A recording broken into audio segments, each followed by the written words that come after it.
And hello guys, once again, welcome back muli sa ating munting channel. Panibagong araw at panibagong reaction video ang ating pag-uusapan ngayon. Kamusta mga Solidium fans? Kamusta mga kalingap? I hope na nasa maayos na kalagayan po ang lahat mula Luzon, Visayas, Mindanao, mga OFW natin na palaging nag-like and share, mga Solidium fans natin na palaging nagko-comment dyan. Hindi ko man kayo maisa-isa, maraming salamat and mag-ingat po kayo palagi. Ngayon nga po guys ay may panibagong reaction video na naman po tayo. At dito nga po guys, sa kabila po ng kasayahan, sa kabila po ng kakikiligan na nangyari nung last live selling ng Jomcar, ay hindi pa rin nakalusot si Carla Bell sa isang anti na mapanghusga. Hindi lang mapanghusga guys, manghuhula pa. Sinabihan ba naman si Carla na hindi raw ito makapagtapos at mabubuntis daw ito? No, grabe.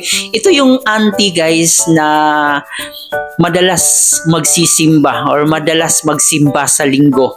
Pero nasa kaloob-looban naman yung kademonyuhan. Marami tayong mga nakikita dyan na madalas nagsisimba pero sila yung madalas na nagmumura. Sila yung madalas na mahilig manghusga sa kanilang kapwa. So aminin nyo guys, marami rin po kayong kakilala na ganyan. Tulad nga po dito ngayon, di ba?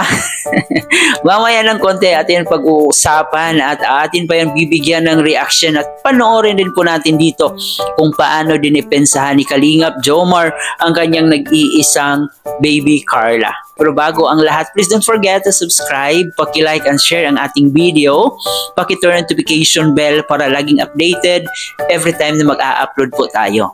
At ating suportahan ang ating ama ng Kalingap na si Kuya Bal Santos Matubang, Ate Edna Vlog in Kalingap Proud. Suportahan din po natin ang mga keyboys, Kalingap partners, mga charity vloggers sa Pilipinas na tumutulong sa ating mga kababayang mahihirap, huwag nating kalimutan. At yung mga kasama nating Kalingap reactors, especially ang Karepa, Team Watcher Strikers, lahat po ng mga legit na Kalingap reactors. Supportahan natin.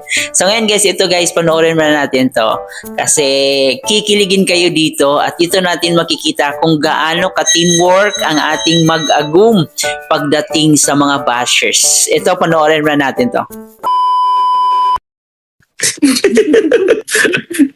Sabi po ni Ma'am Leia, may date pa yan si Carla, naghihintay ang boyfriend niya, baka hindi makatapos, buntis na, sabi ni tita niya. Oh my God. Oh my God, Leia! Oh my God, really po?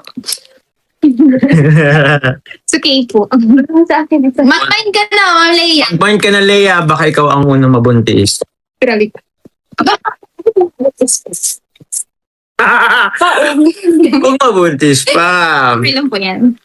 Baka wala namang Ipag-pray po ang tamang. kung pwede lang ipatawas din kita. Grabe ka. Joke lang po. Okay lang po yan, okay lang. Wait lang. Ayun yan. Ibaban kita dito. Ano ba? Bakit nabalik? Di ba binana kita kanina? Tawa.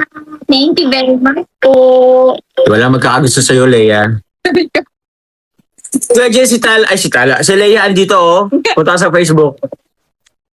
Pag-pray natin yan si Ate Leia. Oo. Ate Leia Villanueva. Kaya naman magbubuka isang buwan, 2 buwan. Kaya magka-LBM ka.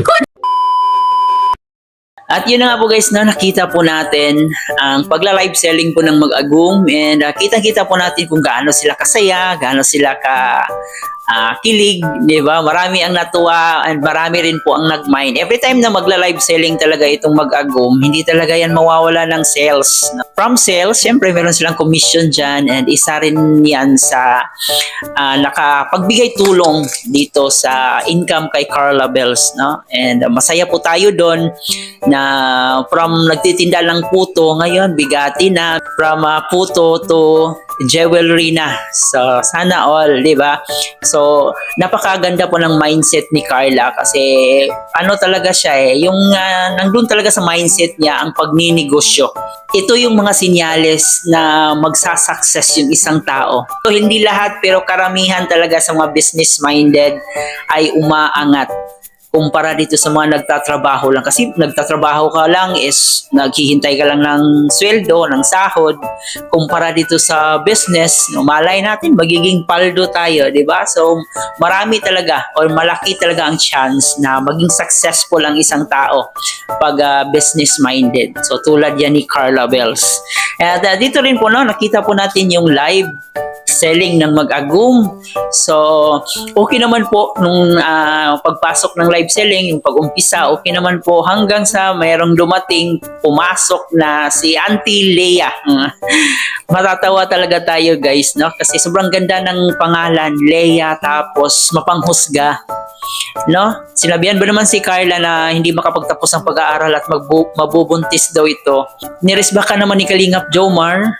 And nag-wish pa si Kalingap Jomar doon, no? Meron siyang wish doon para kay Auntie Leia. Pero kahit ganun pa man, kahit masama yung loob ni Carla, hindi niya pinapakita, and siguro nasasanay na rin siya sa bashers. Pero tulad nga ng sinabi natin dyan sa ating title, pag binato ka ng bato ay dapat batuhin mo lang tinapay. So instead na i-rebat ni Carla yung sinasabi ni Leia na parang hinuhusgahan siya, ang sabi ni Carla Bells dito ay ipag-pray na lang po niya.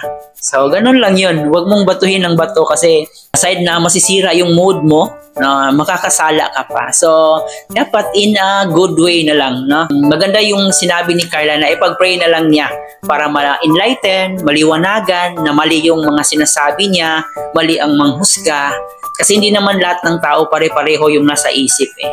And masaya tayo na itong si Carla sobrang napakabait, napakamaintindihin, napakalawak ng pag-iisip. Kaya ganito dapat ang mindset na tinutularan. Hindi katulad ni Auntie Leia. Nakikita ko kay Auntie Leia na isang taong mahilig magsimba pero kung makapaghusga ay parang alam na alam niya talaga ang pwedeng mangyari. Parang manghuhula yarn, di ba? Parang ganon. So yan po yung mga taong mahilig magsimba pero nasa kaloob-looban naman yung kademonyuhan. Tulad ng sinabi ni Carla na ipag-pray natin itong si Auntie Leia na humaba pa ang buhay, maging masaya siya. Baka hindi siya masaya sa kanyang pamilya kaya nandadamay siya ng ibang tao. May mga tao kasi guys na hindi mahal ng magulang, hindi mahal ng kanilang pamilya, kaya naghahasik ng lagim kung saan-saan at napunta dito sa Jomcar. So may mga taong ganyan. Kaya minsan ay lawakan na lang yung isipan natin kasi aside from magkakasala tayo, siyempre magagalit tayo, may stress pa tayo dyan sa mga bashers, di ba? So tama yung ginawa ni Carla. Sundin natin yung ginawa ni Carla na maging masaya, no? Kahit binabash na, go pa rin, no? Go with the flow. At saka siguro nasanay na rin si Carla sa pangbabash.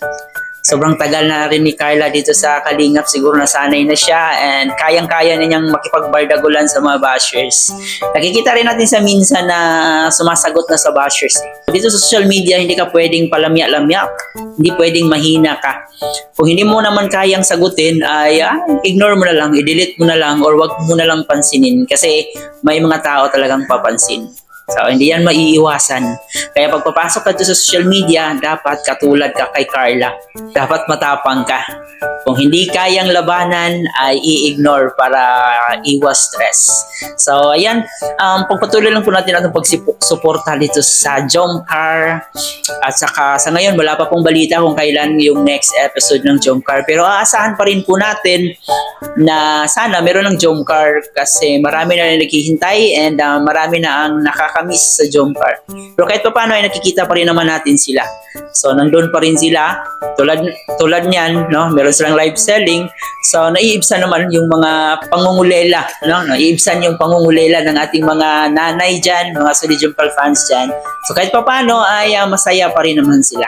So, yan na muna guys ang ating reaction video. Huwag kalimutan mag-like and share and paki-comment po dyan sa ating comment section. Muli po, maraming salamat. Ito po yung host na si Chloe TV. Thank you for watching.